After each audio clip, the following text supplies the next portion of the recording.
Bismillahirrahmanirrahim. Assalamualaikum warahmatullahi wabarakatuh.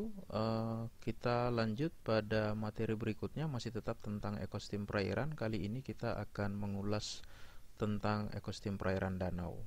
Ekosistem perairan danau ini sendiri merupakan kategori ekosistem perairan tenang atau yang dikenal dengan habitat lentik. Ini juga penting untuk kita pelajari sehingga kita bisa membandingkan dengan ekosistem perairan sungai.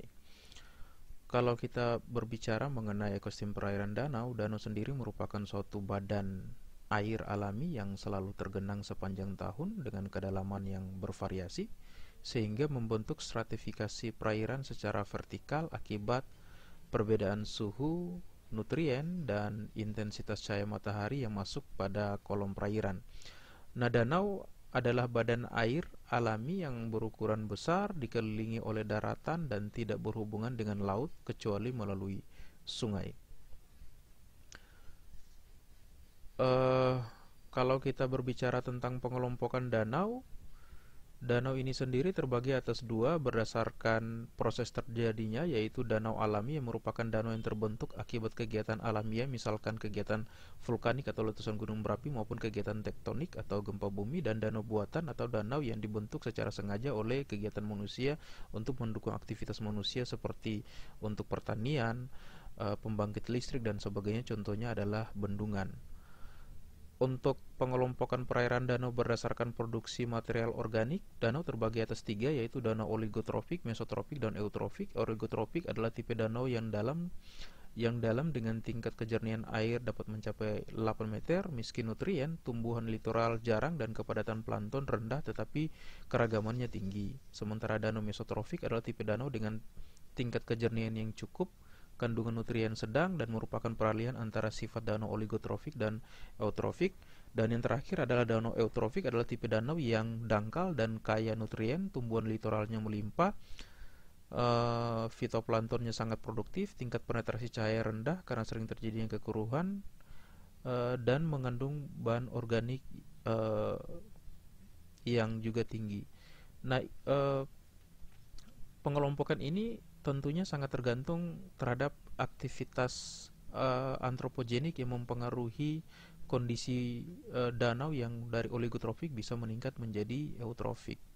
Nah, pembagian secara horizontal untuk danau sendiri ada tiga, yaitu litoral, daerah perairan yang dangkal di tepi danau dengan penetrasi cahaya matahari yang bisanya sampai ke dasar perairan, ditandai dengan banyak tumbuhan riparian yang ada. Kemudian zona limnetik bagian tengah yang senantiasa tergenang air dan merupakan permukaan yang terbuka dengan penetrasi cahaya matahari yang masuk sampai pada kolom perairannya dan lebih dalam, menyebabkan proses fotosintesis sangat efektif dan produktivitas primer sangat tinggi.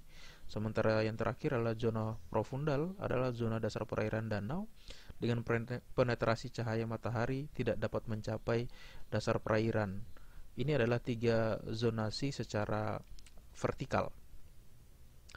Ada juga pembagian-pembagian yang lainnya seperti zona berdasarkan penetrasi cahaya matahari terbagi atas dua, yaitu zona fotik merupakan bagian dari danau tempat cahaya matahari mampu menembus dan intensitasnya masih cukup untuk proses fotosintesis, sehingga pada zona ini tumbuhan fitoplankton paling banyak hidup.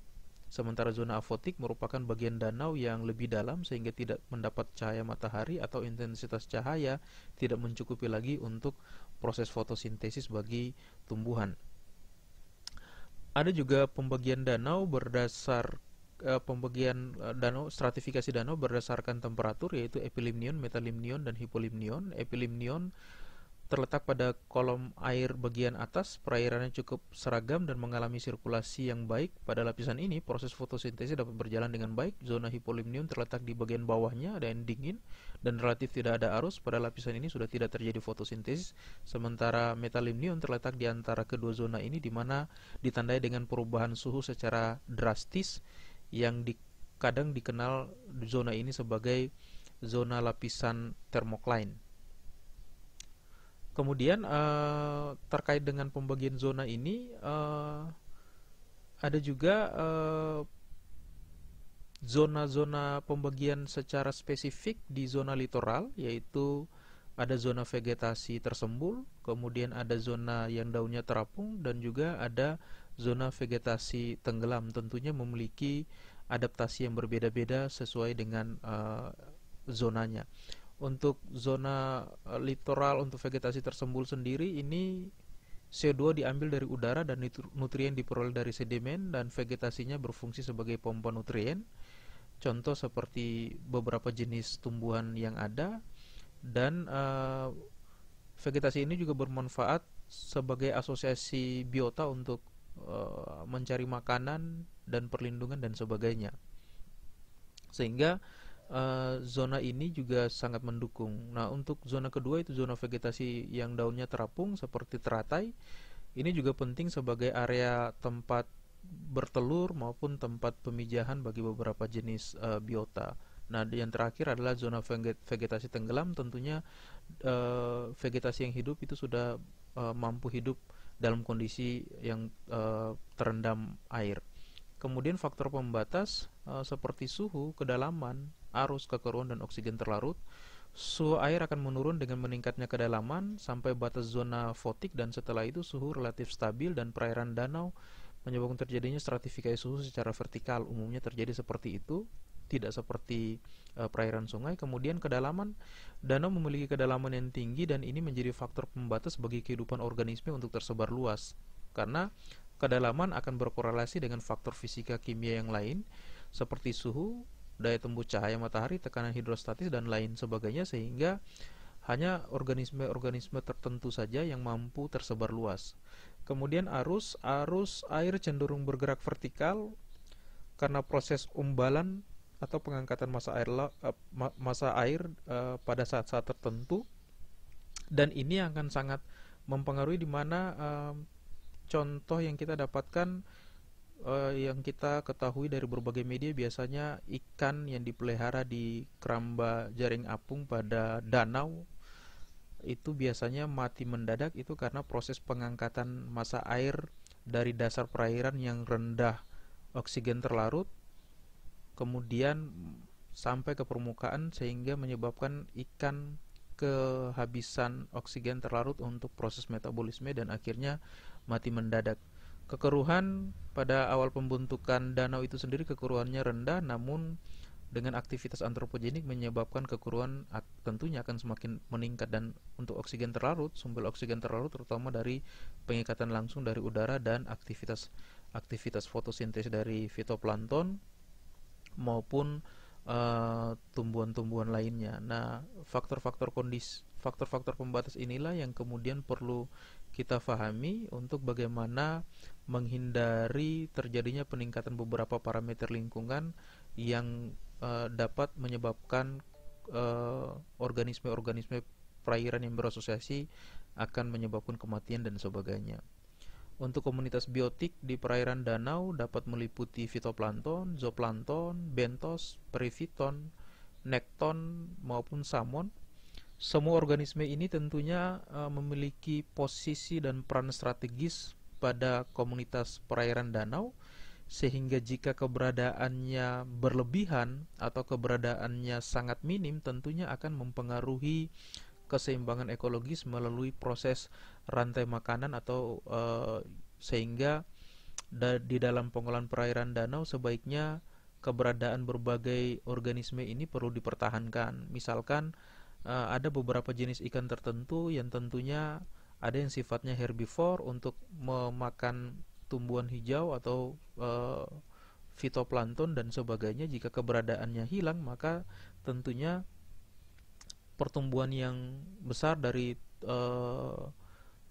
organisme yang seharusnya dimangsa oleh ikan-ikan herbivore ini akan meningkat, dan tentunya akan terjadi ketidakseimbangan ekologis. Begitu juga jika terjadinya penambahan nutrien yang berlebihan, akan terjadi blooming alga yang tentunya akan menyebabkan oksigen terlarut pada suatu masa-masa tertentu akan sangat terbatas, sehingga akan menyebabkan terjadinya kematian bagi biota perairan danau. Inilah yang perlu menjadi perhatian.